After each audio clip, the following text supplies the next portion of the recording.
Hello everyone, I am Anjali and today I am going to perform the lab 3 where we made a voltage regulator using capacitors, transformers and diodes. So let's begin from the very beginning. So for making this we need connecting wires, then some jumper wires to connect in the breadboard since it's a bit easy to connect, and the multimeter so that it helps us to read the multimeter readings of the DC voltage or any AC voltage. Since we are going to measure the DC voltage, we will be requiring its DC voltage readings. So as we can see, we have a plug which I've connected to my switchboard, a transformer. This is a transformer which helps to convert a 230 volt a house appliance mains 230 volt AC to a 15 volt AC So from a 230 volt AC appliance or mains that we use in our homes, we convert that input to a 15 volt AC output. So this transformer is a step down transformer, and as you can see, I've also used some fuses. It's a flip-flap fuse, 2 fuses, since we are dealing with some high voltages, so it is required so that if high current passes through the circuit, the circuit melts down and we don't get harmed, or any of the circuit elements don't get damaged. So and for the transformer, the input wires, that is these 2 wires, are being connected with one of the live wires of the plug, and the followed by a fuse, and the other is connected with the ground wire or the black wire of the plug. The output is being the output which gives us the 15 volt. So in case of transformers, this is a 15 volt, which is kind of a live wire. This is the ground wire, the blue one, and the other one is again a 15 volt, which gives an output of 15 volts. So since we need only 15 volts in total, these total gives us a 30 volt. So since we need only 15 volts, we can use one of the black wires and the ground wires, which should be connected to our main breadboard circuit, and the other black wire should be insulated properly. Okay, so and also while connecting wires, make sure that you use the insulating wires correctly, so that if there are any leakages, so you don't get any shocks, since we are dealing with 230 voltage. So we have connected our plug with the input of the transformer, and with the help of a fuse, and then the output of the transformer is connected to a fuse, which gives us a 15 volt. This gives us a 15 volt AC. Now we have used a breadboard for further connections, and to connect all the circuit elements and the components, we have used jumper wires for easy connections.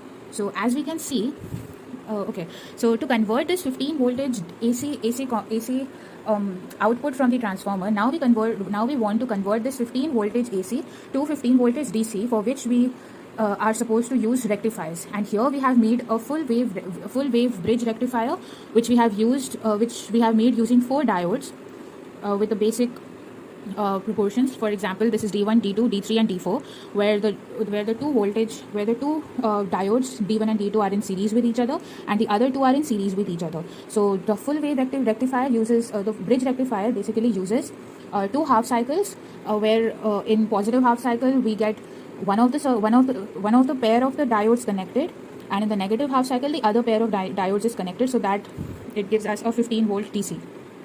And as we know that there are some amount of AC voltage still left after using the diodes here. So that there is some amount of AC voltage left in the amplitude in DC, that is called the ripple factor.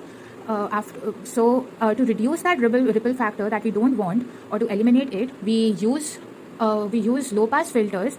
And basically a ripple factor is the maximum voltage minus the minimum voltage, and we want that to be minimum, since if we plot the voltage and the time graph, we should get a straight 15 volt DC line. But since we are converting it from AC to DC, we actually get some ripples, or a part of some sinusoids in the plots. That means that there is some ripple factor in the circuit. So to eliminate that factor, we use a capacitor. As you can see, This capacitor, so we have made here a shunt capacitor which is kept in parallel with our load resistor. This helps in eliminating the ripple factor as much as to the least. And there are some more kinds of rectifiers and filters, and out of all the filters we have chosen the shunt capacitor filter. If you show the voltage across the capacitor, you will get approximately 15 voltage, or maybe less than, around 15 voltage.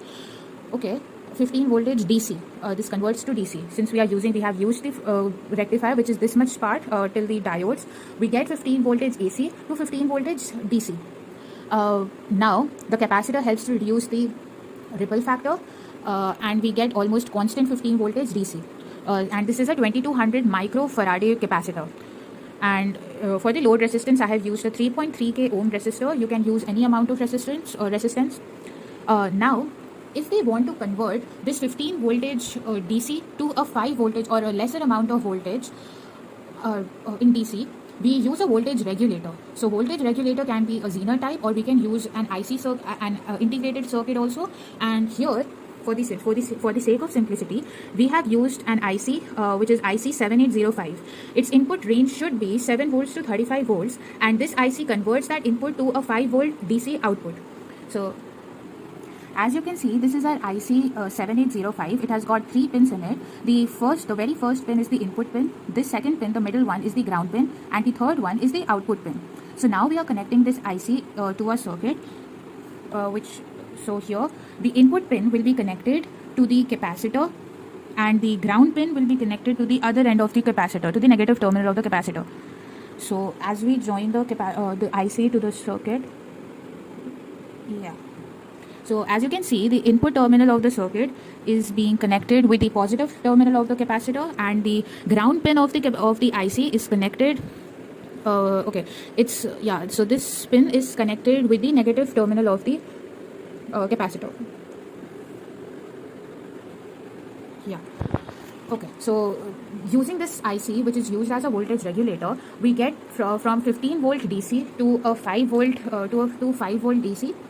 And therefore, for checking that we have got a DC output, we are using an LED that if it glows, it means that we have converted the AC voltage to a DC voltage. And for that case, the output pin of the IC is being connected to a resistor, and that resistor is in series with an LED. We have connected the resistor so that the LED doesn't get burned out. And now, as you can see, I have put on the multimeter. Let's shift it to 20 volts DC to measure, as we know that we get a voltage less than 20 volts. So let's first check the output voltage that we get after putting the voltage the IC, which acts as a voltage regulator. So let's put the positive probe of the multimeter to the output pin of the IC, and the negative probe to the negative terminal of the capacitor. So here, as you can see, we get a voltage of 5.01 volt or 5.02. Yes. Now let's connect the jumper wire to the output terminal of the IC to check if the LED glows, and then we can get a clearer idea that we have got a DC voltage. As you can see, we got our LED glowing. So thank you.